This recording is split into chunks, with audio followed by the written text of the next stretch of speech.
ଜୟ ଜଗନ୍ନାଥ। ଆଜିର ଭିଡ଼ିଓରେ ଅଷ୍ଟମ ଶ୍ରେଣୀ ପାଇଁ ଓଡ଼ିଆ ପ୍ରକଳ୍ପ ରହିଛି। ତେଣୁ ଭିଡ଼ିଓଟିକୁ ସମ୍ପୂର୍ଣ୍ଣ ଦେଖି A4 ସାଇଜ୍ ପେପରରେ ଲେଖି ବିଦ୍ୟାଳୟରେ ଦାଖଲ କରିବ। ଆଉ ଭିଡ଼ିଓଟିକୁ ଲାଇକ୍, ସେୟାର, କମେଣ୍ଟ ଏବଂ ସବସ୍କ୍ରାଇବ୍ କରିବ। ସରକାରୀ ଉଚ୍ଚ ପ୍ରାଥମିକ ବିଦ୍ୟାଳୟ, ତୁମ ବିଦ୍ୟାଳୟ ନାଁ ଲେଖିବ। ପ୍ରକଳ୍ପ କାର୍ଯ୍ୟ ବିଷୟ ଓଡ଼ିଆ ବା ସାହିତ୍ୟ। ପ୍ରସଙ୍ଗ ନାମ, ତୁମ ନାମ ଲେଖିବ। ଶ୍ରେଣୀ ଅଷ୍ଟମ ଲେଖିବ। ରୋଲ୍ ନମ୍ବର, ଯାହାର ରୋଲ୍ ନମ୍ବର ଯେତିକି ଲେଖିବ। ଆଉ ଦାଖଲ ତାରିଖ, ଯିଏ ଯେଉଁ ତାରିଖରେ ଦାଖଲ କରିବ ସେଇ ତାରିଖ ଲେଖିବ। ପ୍ରୋଜେକ୍ଟ 1 ଟପିକ୍ ଅନ୍ଧବିଶ୍ୱାସ ନିରାକରଣ ନିମନ୍ତେ ସାଙ୍ଗ ନିକଟକୁ ପତ୍ର। ତାରିଖ, ଯେଉଁ ତାରିଖରେ ଦାଖଲ କରିବ ସେ ତାରିଖ ଲେଖିବ। ସ୍ଥାନ, ଯିଏ ଯେଉଁ ସ୍ଥାନରୁ ଲେଖୁଛନ୍ତି ସେ ସ୍ଥାନ ନାଁ ଲେଖିବ। ପ୍ରିୟ ସାଙ୍ଗ, ତୁମ ସାଙ୍ଗ ନାଁ ଲେଖିବ। ମୋର ଶୁଭେଚ୍ଛା ନେବୁ, ମଉସା ମାଉସୀଙ୍କୁ ମୋର ପ୍ରଣାମ ଜଣାଇଦେବୁ। ସାନ ଭଉଣୀ ମୀନାଙ୍କୁ ମୋର ସ୍ନେହ ଜଣାଇଦେବୁ।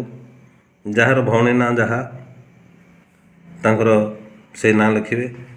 ମୁଁ ଏଠାରେ ବହୁତ ଭଲରେ ଅଛି ଏବଂ ମୋର ପଢ଼ାପଢ଼ି ମଧ୍ୟ ଭଲରେ ଚାଲିଛି। ଆଶା କରୁଛି ତୁମେ ମଧ୍ୟ ଭଲରେ ଥିବ। ଆଜି ମୁଁ ତୁମକୁ ଏକ ଗୁରୁତ୍ୱପୂର୍ଣ୍ଣ ବିଷୟରେ ଜଣାଇବାକୁ ଚାହୁଁଛି। ଆମ ସମାଜରେ ଅନ୍ଧବିଶ୍ୱାସ ବହୁତ ବଢ଼ିଯାଇଛି। କେତେକ ଲୋକ କଳା ବିରାଡ଼ି ରାସ୍ତା କାଟିଲେ ଭୟଭୀତ ହୋଇଯାଆନ୍ତି। କେତେକ ଶନିବାର ତେଲ ଦାନ କଲେ ଅମଙ୍ଗଳ ହେବ ବୋଲି ଭାବନ୍ତି। ଆଉ କେତେକ ବୈଦ୍ୟଙ୍କ ପାଖକୁ ଯାଇ ରୋଗ ଭଲ ହେବ ବୋଲି ବିଶ୍ୱାସ କରନ୍ତି। ଏହିପରି ଅନ୍ଧବିଶ୍ୱାସ ଯୋଗୁଁ ଅନେକ ଲୋକଙ୍କର ଜୀବନ ନଷ୍ଟ ହେଉଛି, ଅର୍ଥ ନଷ୍ଟ ହେଉଛି ଏବଂ ସମୟ ମଧ୍ୟ ନଷ୍ଟ ହେଉଛି। ମୁଁ ଭାବୁଛି ଆମ ଛାତ୍ରଛାତ୍ରୀ ଭାବରେ ଏହାକୁ ରୋକିବା ପାଇଁ ଆଗେଇ ଆସିବା ଦରକାର। ବିଜ୍ଞାନ ଓ ଶିକ୍ଷା ଦ୍ୱାରା ଏହି ଅନ୍ଧବିଶ୍ୱାସକୁ ଦୂର କରାଯାଇପାରିବ। ଉଦାହରଣ ସ୍ୱରୂପ, କଳା ବିରାଡ଼ି ରାସ୍ତା କାଟିବା କୌଣସି ଅମଙ୍ଗଳ ଆଣିନଥାଏ। ଏହା ଏକ ସଂଯୋଗ। ରୋଗ ହେଲେ ଡାକ୍ତରଙ୍କ ପାଖକୁ ଯିବା ଦରକାର, ବୈଦ୍ୟ ପାଖକୁ ନୁହେଁ। ଆମେ ନିଜେ ନିଜର ପରିବାର ଓ ସାଙ୍ଗମାନଙ୍କୁ ବୁଝାଇବା ଦରକାର ଯେ ବିଜ୍ଞାନ ହିଁ ସତ୍ୟ ପଥ। ତୁମେ ମଧ୍ୟ ଏହି କଥା ତୁମ ଗାଁରେ କିମ୍ବା ସ୍କୁଲରେ ଏହି ବିଷୟରେ ଆଲୋଚନା କର ଓ ଲୋକଙ୍କୁ ସଚେତନ କର। ଆମେ ସବୁ ଛାତ୍ର ସମାଜ ଏହାକୁ ରୋକିବା ପାଇଁ ଚେଷ୍ଟା କରିବା। ତୁମର ଏ ବିଷୟରେ କ'ଣ ମତ ଅଛି? ଶୀଘ୍ର ଉତ୍ତର ଦେବ। ଇତି ତୁମର ସାଙ୍ଗ ପବିତ୍ର। ତୁମର ସାଙ୍ଗ ଯାହା, ତୁମ ସେ ନାଁ ଲେଖିବ। ଠିକଣା, ପ୍ରେରଣା, ଯିଏ ଚିଠି ପଠାଉଛନ୍ତି ତାଙ୍କର ଆଡ୍ରେସ୍ ରହିବ।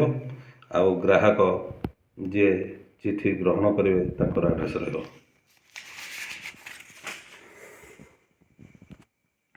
ପ୍ରୋଜେକ୍ଟ 2 ପ୍ରସଙ୍ଗ ଦୁଇଟି ଗଛ ମଧ୍ୟରେ କଥାବାର୍ତ୍ତା। ଗଛମାନେ ଆମର ସବୁଠାରୁ ଭଲ ସାଙ୍ଗ। ସେମାନେ ନିଜର କଥା କୁହନ୍ତି ନାହିଁ, କିନ୍ତୁ ଯଦି କହନ୍ତି ତେବେ କ'ଣ କହିବେ? ଏହି ସଂଳାପରେ ଦୁଇଟି ଗଛ, ଏକ ଆମ୍ବ ଗଛ ଓ ଏକ ନିମ୍ବ ଗଛ, ନିଜ ଅଭିଜ୍ଞତା ବାଣ୍ଟୁଛନ୍ତି ଏବଂ ମଣିଷଙ୍କୁ ଗଛ କାଟିବା ବନ୍ଦ କରିବାକୁ ଅନୁରୋଧ କରୁଛନ୍ତି। ସଂଳାପ ସ୍ଥାନ, ଏକ ଗାଁର ପୁରୁଣା ପଡ଼ିଆରେ ଦୁଇଟି ଗଛ ପାଖାପାଖି ଠିଆ ହୋଇଛନ୍ତି। ଆମ୍ବ ଗଛ ଗର୍ବରେ କହୁଛି, ଏଇ ନିମ୍ବ ଭାଇ, ଆଜି ମୋ ଡାଳରେ କେତେ ଗୁଡ଼ିଏ ଆମ୍ବ ଫଳିଛି। ପିଲାମାନେ ଆସି ଖାଇବେ, ମୋ ଫଳ ଦେଖି ଖୁସି ହେବେ। ତୁ କ'ଣ କହୁଛୁ? ନିମ୍ବ ଗଛ କହିଲା, ଶାନ୍ତ ସ୍ୱରରେ କହିଲା, ହଁ ଆମ୍ବ ଭାଇ, ତୁ ବହୁତ ଭଲ କାମ କରୁଛୁ। ଆଉ ମୁଁ ମଧ୍ୟ ମୋ ପତ୍ର ଓ ଫୁଲ ଦେଇ ଲୋକଙ୍କୁ ଔଷଧ ଦେଉଛି। କିନ୍ତୁ ଆଜିକାଲି ମଣିଷ ଆମକୁ କାଟିବାକୁ ଲାଗିଛନ୍ତି।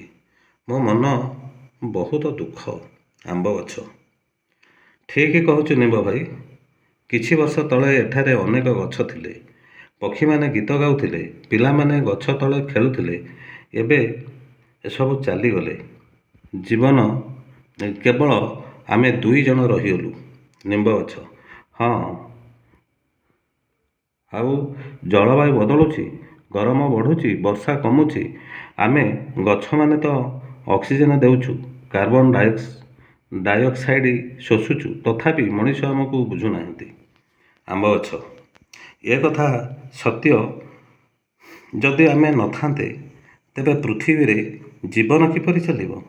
ଆମେ ମିତ୍ରତାର ପ୍ରତୀକ। ଆମେ ଲୋକଙ୍କୁ ସାହାଯ୍ୟ କରୁଛୁ।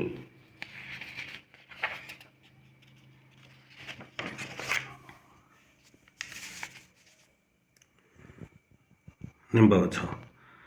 ଆସ, ଆମେ ମଣିଷ ସମାଜକୁ ପ୍ରାର୍ଥନା କରିବା। ହେ ମଣିଷ, ଆମକୁ କାଟ ନାହିଁ। ଆମ ବଦଳରେ ନୂଆ ଗଛ ଲଗାଅ। ଆମେ ତୁମର ସନ୍ତାନଙ୍କ ପାଇଁ ଛାଇ ଦେବୁ, ଫଳ ଦେବୁ, ଶୁଦ୍ଧ ବାୟୁ ଦେବୁ। ଆମ୍ବ ଗଛ। ହଁ ଭାଇ, ଏହା ହିଁ ଆମର ଅନୁରୋଧ। ଗଛ ଲଗାଇବା ହେଉଛି ଭବିଷ୍ୟତକୁ ବଞ୍ଚାଇବା। ଆସ, ଆମେ ଦୁହେଁ ଆଉ କିଛି ଦିନ ଏଠାରେ ରହି ଲୋକମାନଙ୍କୁ ସନ୍ଦେଶ ଦେବା। ନିମ୍ବ ଗଛ। ନିଶ୍ଚୟ। ଆମ୍ବ ଭାଇ। ଆଉ ଜୟ ପରିବେଶ, ଜୟ ଗଛ। ଉପସଂହାର। ଏହି ସଂଳାପ ଆମକୁ ଶିଖାଏ ଯେ ପରିବେଶ ରକ୍ଷା କରିବା ଆମର ଦାୟିତ୍ୱ।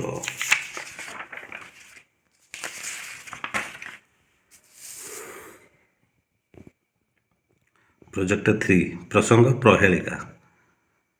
ଡେଣା ନାହିଁ ସିନା ଦୂରକୁ ଯାଏ, ରେଡ଼ିଓ ନ ହୋଇ ଖବର ଦିଏ।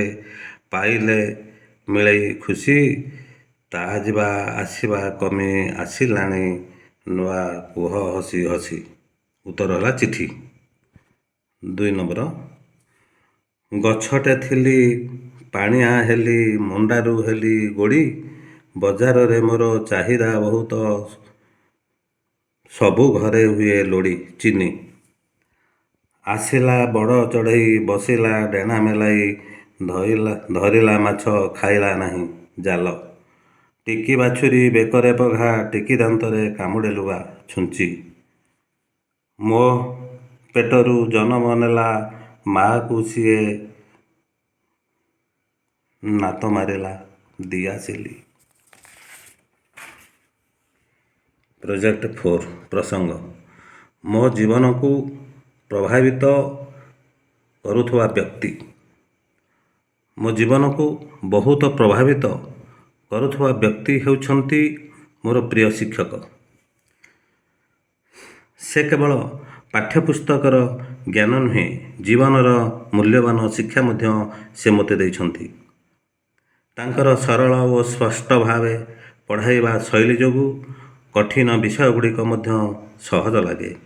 ଯେତେବେଳେ ମୁଁ ପଢ଼ାରେ କମଜୋର ହୁଏ, ସେ ଧୈର୍ଯ୍ୟରେ ବୁଝାଇ ମୋତେ ଆଗକୁ ବଢ଼ିବାକୁ ପ୍ରେରଣା ଦିଅନ୍ତି। ସେ ସର୍ବଦା ସମୟାନୁପରି, ପରିଶ୍ରମୀ ଓ ସତ୍ୟବାଦୀ ହେବାକୁ ଶିଖାନ୍ତି।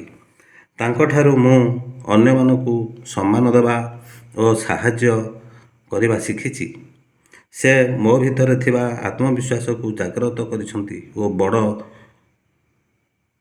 ସପନ ଦେଖିବାକୁ ଶିଖାଇଛନ୍ତି। ତାଙ୍କର ଉତ୍ସାହ ଓ ହସି ହସି ଶିକ୍ଷଣ ପରିବେଶକୁ ଆକର୍ଷଣୀୟ କରିଥାଏ।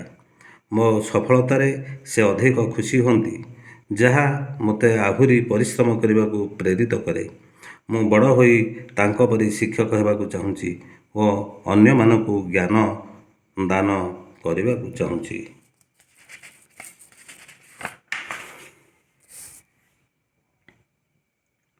ଅନୁଚ୍ଛେଦ। ଗୋଟିଏ ଗ୍ରାମରେ ଏକଦା ରାମ, ରହିମି, ଯୋସେଫ ନାମରେ 3 ଜଣ ବାଳକ ଥିଲେ। ସେମାନେ ପ୍ରାୟ ସମାନ ବୟସର ଅଟନ୍ତି। ଗୋଟିଏ ସ୍କୁଲରେ ଏକା ଶ୍ରେଣୀରେ ପାଠ ପଢ଼ୁଥିଲେ, ତେଣୁ ଭାରି ଅନ୍ତରଙ୍ଗ ସାଙ୍ଗ ଥିଲେ। ପରିବାରରେ ପ୍ରଥା ଅନୁଯାୟୀ ରାମ ମନ୍ଦିରରେ ପ୍ରାର୍ଥନା କରେ, ରହିମି ମସଜିଦରେ ନମାଜ ଓ ଯୋସେଫ ଗିର୍ଜାରେ ପ୍ରେୟାର ପ୍ରୟୋଗ କରେ। ସେମାନେ ଗୋଟିଏ ଦିନରେ ସେମାନଙ୍କ ପରିବାରର ପର୍ବ ମିଳିତ ଭାବରେ ପାଳନ କରିବାକୁ ଇଚ୍ଛା କଲେ। ଦିନେ ଏହିପରି ସୁଯୋଗ ଆସିଗଲା। ଡିସେମ୍ବର 25କୁ ବଡ଼ଦିନ ବା ଯୀଶୁଙ୍କର ଜନ୍ମଦିନ ରୂପେ ପାଳନ କରାଯାଏ। ସେହିଦିନ ମଧ୍ୟ ବିଜ୍ଞାନ ସମ୍ରାଟ ସାର୍ ଆଇଜାକ୍ ନ୍ୟୁଟନଙ୍କର ଜନ୍ମଦିନ। ଆମର ପ୍ରଧାନମନ୍ତ୍ରୀ ଅଟଳ ବିହାରୀ ବାଜପେୟୀଙ୍କର ସେହିଦିନ ଜନ୍ମଦିନ। ଦୈବ ଯୋଗକୁ ସେ ବର୍ଷ ଶାମ୍ବ ଦଶମୀ ଡିସେମ୍ବର 25ରେ ପଡ଼ିଥିଲା ଓ ଇଦୁଲ୍ ଫିତର ବି। ତିନୋଟି ପର୍ବ ଏକା ଦିନେ ପଡ଼ିଥିବାରୁ ପିଲାମାନେ 3 ଦିନ ଛୁଟି ପାଇଁ ପ୍ରଧାନ ଶିକ୍ଷକଙ୍କୁ ଅନୁରୋଧ କଲେ। ମାତ୍ର ଏହି ତିନିଟି ଯାକ ପର୍ବ ସବୁ ଛାତ୍ରଛାତ୍ରୀ, ଶିକ୍ଷକ, କର୍ମଚାରୀ ସ୍କୁଲରେ ପାଳନ କରିବା ଓ ସ୍କୁଲ ଖୋଲା ରହୁ ବୋଲି ପ୍ରଧାନ ଶିକ୍ଷକଙ୍କୁ ଅନୁରୋଧ କଲେ। ଶେଷରେ ସେୟା ହେଲା। ସମସ୍ତେ ମିଳିତ ଭାବେ ତିନୋଟି ଯାକ ପର୍ବ ପାଳନ କଲେ। ଏହି ଅନୁଚ୍ଛେଦର ପ୍ରଶ୍ନ ରହିଛି, ଉତ୍ତର ବି ରହିଛି। ରାମ, ରହିମ ଓ ଯୋସେଫ ଯଥାକ୍ରମେ କେଉଁଠାରେ ପ୍ରାର୍ଥନା କରନ୍ତି? ଉତ୍ତର ରାମ ମନ୍ଦିର, ରହିମ ମସଜିଦ, ଯୋସେଫ ଗିର୍ଜା।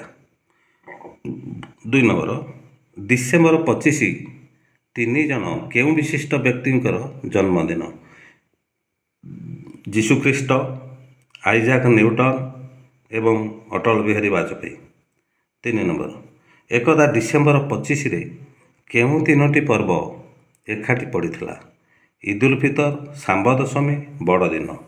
4 ନମ୍ବର, ପିଲାମାନେ କେତେ ଦିନ ଛୁଟି କରିବା ପାଇଁ ପ୍ରଧାନ ଶିକ୍ଷକଙ୍କୁ ଅନୁରୋଧ କଲେ? 3 ଦିନ। 5 ନମ୍ବର, ଶିକ୍ଷକ, କର୍ମଚାରୀ ଓ ପିଲାମାନେ ଶେଷରେ କେଉଁ ପର୍ବକୁ ପାଳନ କଲେ? ଉତ୍ତର ମିଳିତ ଭାବେ ଶାମ୍ବ ଦଶମୀ, ବଡ଼ଦିନ ଓ ଇଦୁଲ୍ ଫିତର। ପିଲାମାନେ ଏତିକି ଲେଖିବ। ଲେଖି ସାରିଲା ପରେ ତାକୁ ସଜେଇ ଦେବ।